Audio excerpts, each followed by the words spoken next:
Kijana wengine kutoka Murang'a anasema tu ukitaka kuwa rais kuwa na Gachagua na Kalonzo. Wewe vile nimetoka bwana. Poa kabisa. Nchi hii inaweza kuchomeka ikiwa kama watu hawajihadhari sana. Unajua hii demokrasia tumejenga katika taifa letu, tumetoka naye mbali. Zamani ilikuwa ukisema tu ngwe ndani.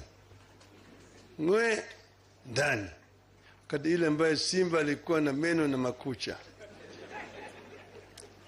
Yo simba tuling'oa meno, hata makucha tukakata. Sasa hivi tuko na simba kibogoyo.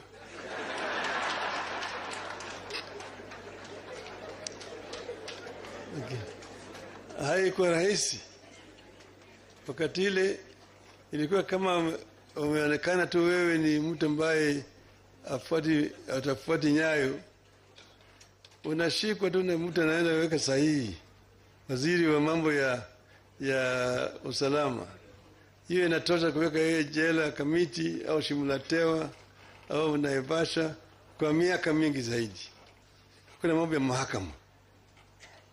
Siku hizi hata kuweka wewe kwenye remand ya polisi huwezi kuweka wewe zaidi ya masaa 48. Yale yote haikukuja kwa njia rahisi.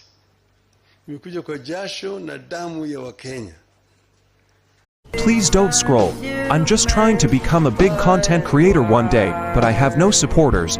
So if you have the chance, please subscribe.